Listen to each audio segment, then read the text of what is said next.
자녀 결혼에 1억 5천만 원, 세금 한 푼 없이 줄 수 있다는 말에 마음이 흔들리셨습니까? 평생 모은 돈, 자식의 가장 기쁜 날에 가장 큰 선물로 주고 싶은 게 우리 부모들 마음이니까요. 하지만 잠시 후 이 따뜻한 마음으로 건넨 선물이 어떻게 수천만 원의 세금 폭탄이 되어 돌아왔는지 그 안타까운 사연을 들려드릴 겁니다. 단순히 법을 몰랐다는 이유만으로 축복이 되어야 할 돈이 평생의 후회로 남게 된 그 결정적인 실수는 과연 무엇이었을까요? 정년퇴직을 1년 앞둔 김진석 부장님이 있었습니다. 외아들이 오랜 기간 만난 여자친구와 곧 결혼할 거라는 말을 철석같이 믿었죠.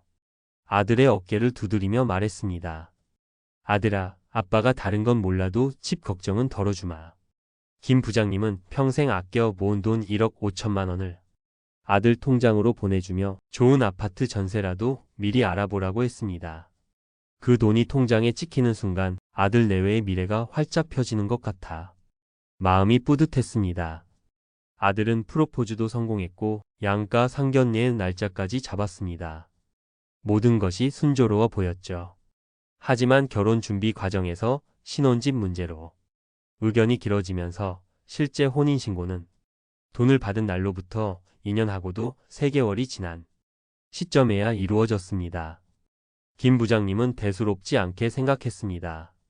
어차피 결혼할 거였고 실제로 결혼했으니 문제될 게 뭐 있나.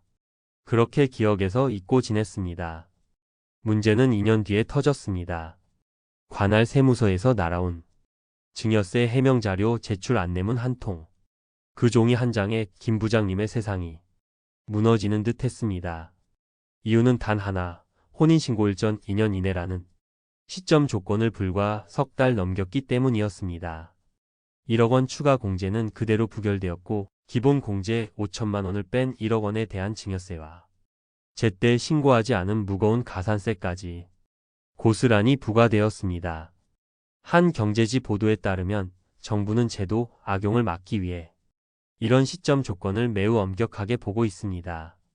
김 부장님은 억울했지만 법은 그의 사정을 봐주지 않았습니다. 여러분이라면 이런 상황에서 어떻게 하셨을 것 같습니까?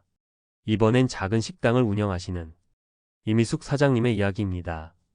딸의 결혼 소식에 이 사장님은 누구보다 기뻐하며 현금과 계좌이체를 섞어 1억 5천만 원을 쥐어주었습니다. 딸의 손을 꼭 잡고 말했죠. 이걸로 결혼식 비용에도 보태고 집 얻는 데도 쓰고 필요한 가구도 사라. 알아서 잘 써. 이 사장님은 당연히 세금이 없을 거라 생각해 증여세 신고 같은 건 생각조차 하지 않았습니다. 딸 부부는 그 돈으로 전세 보증금 일부를 내고 남은 돈으로는 평생 꿈꿔왔던 유럽으로 신혼여행도 다녀왔습니다. 최신형 가전제품도 사고 남은 돈은 노후를 위해 주식에도 조금 투자했습니다. 물론 어디에 얼마를 썼는지 증빙서류 같은 건 제대로 챙겨두지 않았죠. 몇 년 후 국세청의 PCI, 즉 소득 지출 분석 시스템에 딸 부부의 이름이 포착되었습니다. 소득에 비해 자산이 갑자기 늘어난 것이 문제가 된 겁니다. 결국 세무조사 대상이 되었고 조사관은 차갑게 물었습니다. 이 돈 어디에 사용하셨는지 증빙 자료를 제출하십시오. 한 세무 전문지의 지적처럼 자금 사용처에 대한 증빙 책임은 전적으로 돈을 받은 사람에게 있었습니다. 딸 부부는 결혼 용도로 썼다고 주장했지만 명확한 계약서나 이체 내역 같은 객관적인 증거를 제대로 제출하지 못했습니다. 결국 공제 혜택은 취소되었고 예상치 못한 세금을 추징당해야 했습니다. 세금이 0원이어도 신고는 의무. 라는 사실을 몰랐던 대가가 너무나 컸습니다. 자, 지금까지 우리는 두 분이 안타까운 선택을 지켜봤습니다. 좋은 마음으로 시작했지만 결과는 너무나 달랐죠. 하지만 여기서 영상을 끄시면 안 됩니다. 지금부터가 이 뼈아픈 실수를 피하고 국가가 주는 혜택을 온전히 내 것으로 만들 수 있는 진짜 핵심 비결을 알려드릴 시간이니까요. 모두가 실수할 때 모든 절차를 정석대로 밟아 마음 편히 증여한 박지환 선생님도 계십니다. 꼼꼼한 성격의 교사 출신인 박 선생님은 아들의 결혼 소식을 듣고 무작정 돈부터 보내지 않았습니다. 대신 국세청 홈페이지와 관련 뉴스를 며칠 밤낮으로 찾아보며 혼인 증여 재산 공제의 핵심 조건들을 A4 용지에 빼곡히 정리했습니다. 박 선생님의 성공 과정은 이렇습니다. 첫째 시점. 아들의 혼인신고일이 확정된 것을 확인하고 정확히 그로부터 한 달 뒤에 1억 5천만 원을 아들 명의 계좌로 이체했습니다. 둘째 증빙. 아들에게 전화해서 신신당부했습니다. 아들아, 이 돈은 반드시 너희 신혼집 전세 보증금으로만 써야 한다. 그리고 부동산 계약서와 잔금 이체 확인증은 복사해서 아빠한테 꼭 보내주렴. 셋째 신고. 돈을 보낸 바로 다음 달 세무사를 통해 증여세 신고서를 기한 내에 정확히 제출했습니다. 물론 세액은 0원이었지만 이 절차를 철저히 지켰습니다. 몇 년이 흘러도 아무런 문제가 없었습니다. 박 선생님은 자녀에게 가장 큰 선물을 세금 걱정 없이 마음 편하게 해줬다는 사실에 지금도 만족하고 있습니다. 왜 다들 알면서도 당하는 걸까요? 여기에는 세 가지 공통된 함정이 있습니다. 첫 번째는 시점의 함정입니다. 결혼하겠지 라는 막연한 믿음으로 돈을 미리 주는 것이 가장 위험합니다. 한 방송사 보도에 따르면 돈을 받고 2년 안에 결혼하지 않으면 증여세는 물론 가산세까지 물게 됩니다. 반드시 혼인신고일 기준 전후 2년이라는 법의 잣대를 지켜야 합니다. 두 번째는 증빙의 함정입니다.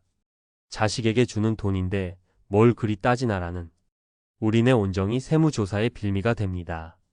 결혼 자금으로 썼다는 것을 입증할 객관적인 서류, 즉 계약서나 계좌 이체 내역이 없다면 1억 원 추가 공제는 그야말로 무용지물입니다. 세 번째는 신고의 함정입니다. 세금 낼 거 없으면 신고 안 해도 된다는 것은 가장 큰 착각입니다. 국세청은 신고 내용을 바탕으로 사후 관리를 합니다. 따라서 신고하지 않는 것은 오히려 뭔가 숨기는 게 있다는 의심의 신호로 비칠 수 있습니다. 그렇다면 이 무용지물이 될 뻔한 혜택을 신의 한 수로 바꾸려면 어떻게 해야 할까요? 지금부터 5단계 체크리스트를 꼭 기억하십시오. 1단계 정확한 시점을 계획하십시오. 자녀의 혼인신고 예정일을 먼저 확정하고 그 날짜를 기준으로 돈을 줄 시점을 정해야 합니다. 만약 불확실하다면 차라리 혼인신고를 마친 후에 증여하는 것이 가장 안전하고 마음 편한 방법입니다. 2단계 투명하게 자금을 이체하십시오. 절대 현금으로 주지 마십시오.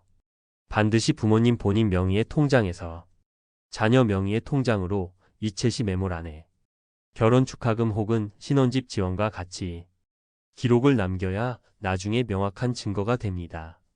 3단계 사용처 증빙을 교육하십시오. 돈을 주는 것으로 부모의 역할이 끝났다고 생각하시면 안 됩니다.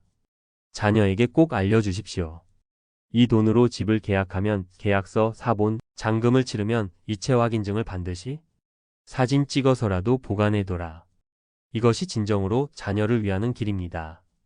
4단계 기한 내 영원 신고는 필수입니다. 증여한 날이 속한 달의 말일부터 3개월 이내에 홈택스를 이용하거나 세무서를 방문해서 반드시 증여세 신고를 하십시오. 조금이라도 어렵게 느껴진다면 가까운 세무 전문가에게 단기 상담이라도 받는 것이 수천만 원을 아끼는 현명한 방법입니다. 5단계 사후 서류 제출을 기억하십시오. 국세청 공식 자료에서도 강조하는 내용입니다. 만약 혼인 전에 증여하고 신고를 마쳤다면 나중에 혼인관계 증명서를 추가로 세무서에 제출해야 할 의무가 있습니다. 달력에 빨간 펜으로 꼭 표시해두고 잊지 마셔야 합니다. 자녀의 새 출발을 돕고 싶은 부모의 마음은 모두 똑같을 겁니다. 하지만 그 소중한 마음에 세금 폭탄이라는 오점이 남아서는 안 됩니다. 오늘 알려드린 이 깐깐한 조건들은 결코 우리를 괴롭히려는 덫이 아닙니다. 오히려 합법적으로 혜택을 온전히 누릴 수 있도록 국가가 만들어준 안전한 다리입니다. 우리는 그 다리를 건너는 규칙만 제대로 알면 되는 것입니다. 진정한 사랑은 그저 돈을 주는 행위에서 끝나는 것이 아닙니다. 그 돈이 자녀에게 아무런 문제 없이 온전히 행복의 씨앗이 될 수 있도록 끝까지 신경 써주는 그 꼼꼼함에서 나옵니다. 부디 현명한 증여로 자녀의 행복한 앞날을 마음 편히 응원해 주시길 바랍니다. 오늘 이야기가 여러분의 가정에 실질적인 도움이 되셨기를 바랍니다. 비슷한 고민을 하고 계신 분들이 있다면 댓글로 서로의 지혜를 나눠주시는 것도 좋겠습니다. 여러분의 삶에 도움이 되는 이야기로 다시 찾아뵙겠습니다. 구독과 좋아요를 눌러주시면 저희에게 큰 힘이 됩니다. 감사합니다.